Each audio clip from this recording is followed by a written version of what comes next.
He said I'd be nothing without him, but my life without him became his biggest regret, and he had to watch me rise without him. He said I'd be nothing without him. Those words hit me harder than any breakup ever could. For years, they echoed in my head, a cruel prophecy that I was too afraid to test. I stayed in a marriage that drained me because I believed him, because part of me thought he was right. Michael wasn't just my husband, he was the man who made sure I knew my place. He would smile at dinner parties and whisper later, "You should thank me for this life. Without me, you'd have nothing." I laughed it off at first, thinking it was his way of teasing.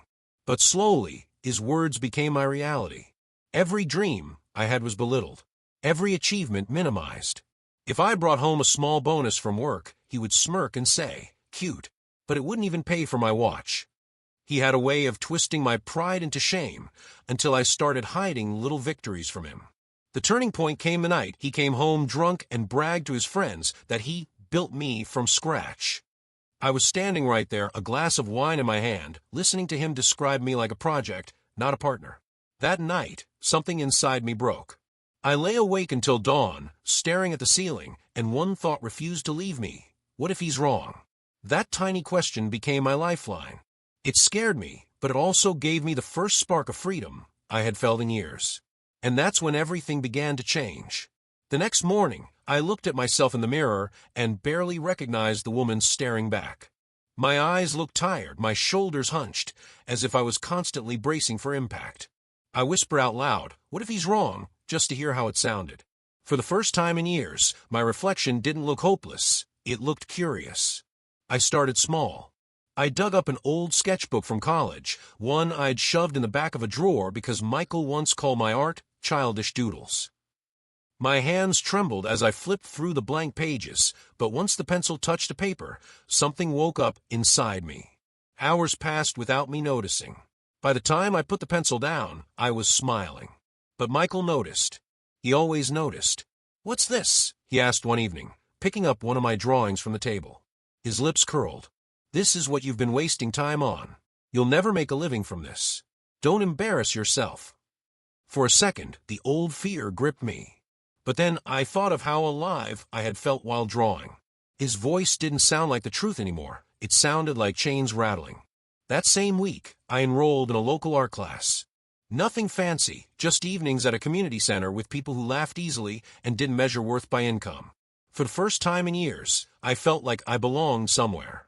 And while Michael kept reminding me I'd be nothing without him, I started to believe the opposite. Because deep down, I knew he was terrified of what I might become. The more I leaned into that spark, the more Michael tried to crush it. If I stayed late at class, he'd accuse me of wasting time with amateurs. If I bought paints, he'd wave the receipt in my face and say, "See? You can't even manage money without me." But his insults started bouncing off me in ways they never had before. One night after class, my instructor pulled me aside. "You have something rare," she said, holding one of my paintings carefully, as if it were fragile glass. This has emotion. Don't stop." Her words lit a fire in me stronger than all of Michael's attempts to put me out. I went home that night and stayed up until 3 a.m., painting in silence, my heart beating faster with every stroke. For once, I didn't care if Michael rolled over in bed and muttered something cruel. I was busy reclaiming myself. It wasn't just art. That new confidence bled into other parts of my life. I applied for a promotion at work, something Michael always said I wasn't sharp enough to handle. Weeks later, when I got the offer letter in my inbox, I cried. Not because of the money, but because it was proof I could build something on my own. When I told Michael, he barely looked up from his phone. "Good for you," he said flatly. "But don't forget, your boss probably only likes you because you're quiet. Don't get a big head." The old me would have swallowed those words. But that night, I sat across from him at dinner, watched him scroll mindlessly, and thought, this isn't the man who gets to decide who I am anymore. And for the first time, I let myself imagine life without him. The thought of life without him started as a whisper, but it grew louder every day. I began noticing how little space I actually had in my own home. My books, my paints, even my laughter, all of it seemed too big for the world he wanted me to stay in. One Saturday morning, while Michael was golfing with his colleagues, I packed a small bag. Not to leave for good, not yet, but to test what freedom might feel like. I booked a cheap room in a cozy inn a few towns over, the kind of place with mismatched furniture and the smell of fresh coffee in the hallways. I spent that weekend walking through little art galleries, sipping lattes without anyone rolling their eyes at me, and sketching strangers who smiled when they caught me drawing. I felt lighter than I had in years. Nobody cared who I was with or what my husband thought of me. For the first time, I was just me. When I came back Sunday night, Michael didn't even notice I'd been gone.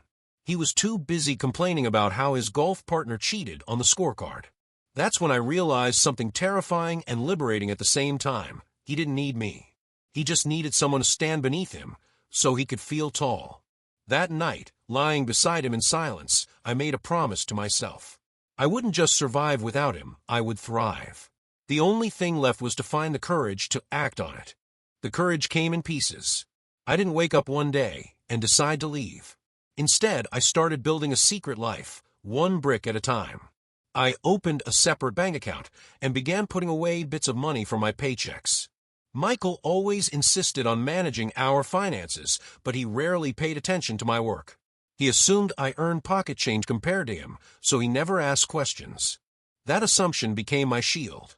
At work, I poured myself into projects that challenged me. Late nights weren't about avoiding Michael anymore. They were about creating a future I could stand on. My boss noticed, and before long, I wasn't just the quiet accountant Michael mocked, I was leading my own team. The first real test came at a company exhibition. My art class had convinced me to submit a painting, and to my shock, it sold. A stranger looked at my canvas and saw value. That moment nearly broke me in the best way. I had proof that my worth wasn't tied to Michael's approval. When I told him, he laughed. Someone actually paid for that. Must have been a pity purchase. Don't get used to it. But instead of shrinking, I smiled. Because even as he tried to belittle me, I had my secret. I was already planning my exit. Every insult he threw at me only made me more determined. He thought he was clipping my wings, but all the while, I was learning how to fly. And the day I finally spread those wings was closer than he could ever imagine. The breaking point came one evening over dinner. Michael had invited some colleagues, and as always, he performed his favorite act, the generous husband with the sweet little wife. He bragged about his latest deal, laughed too loudly at his own jokes, then gestured toward me with a smirk. "She's good at keeping the house in order," he said, as if I were an assistant, not his partner. "Not much of a career woman, but that's fine. I take care of the important things." Something inside me snapped. For years, I had swallowed those comments, convincing myself it wasn't worth the fight. But that night, I looked across the table at the men who nodded along and realized this was never about me being weak. It was about him needing me to stay small. So I smiled politely, excused myself, and left the table. I walked into our bedroom, opened my laptop, and finalized the paperwork I had been preparing for months. The lease for my own apartment. A place with wide windows, sunlight spilling onto wooden floors, and enough room for canvases stacked against the walls. By the time I returned to the dining room, Michael hadn't even noticed I was gone. That told me everything I needed to know. The very next week, while he was away on a business trip, I moved. My friends from class helped carry boxes, laughing as they tripped over easels and paint supplies. It wasn't glamorous, but it was mine. Every paint stain on the floor, every cheap lamp, I chose it. When Michael came back to an empty house, his messages flooded in. Calls, texts, even angry voicemails. But for the first time in years, his voice didn't make me flinch. I was free, and I was just getting started. Freedom was messy at first. The apartment was small, the bills were tight, and some nights I sat on the floor surrounded by half-unpacked boxes wondering if I'd made a terrible mistake. But even in the uncertainty, I felt alive. I painted until my fingers ached, taking commissions from anyone who wanted them, portraits, murals, even cafe menus. Slowly, the money added up. And with every paycheck I deposited into that little bank account, I felt the ground under me get sturdier. Michael didn't disappear quietly. He showed up once, standing in the lobby of my building with that smug smirk plastered on his face. "Cute place," he said, looking around as if inspecting a motel. "You'll come crawling back. You can't build a life without me." But instead of trembling, I laughed. It startled him. "Watch me," I replied, and I walked past him, carrying a box of paints upstairs like he was just another stranger on the street. Months passed. My name started circulating in art circles. A local gallery reached out, offering me a spot in a group exhibition. The night of the opening, I stood in front of my work, while strangers admired it. Some even asked about future commissions. I caught myself smiling, really smiling, in a way I hadn't in years. Meanwhile, word traveled back to me about Michael. His big deals weren't so big anymore. His company had downsized, and suddenly, the man who once told me I'd be nothing without him was the one struggling to keep up appearances. And I couldn't help but wonder, when he said those words to me all those years ago, was he really talking about me? Or was he terrified of what he'd become without me? The night of the gallery exhibition was a turning point. My paintings sold 2 of them within the first hour. As I signed the receipts, my hands shook, but not from fear. From pride. For the first time, my name, not his, was on the dotted line. Friends from class clinked glasses with me, celebrating. "This is just the beginning," one of them whispered, and I believed it.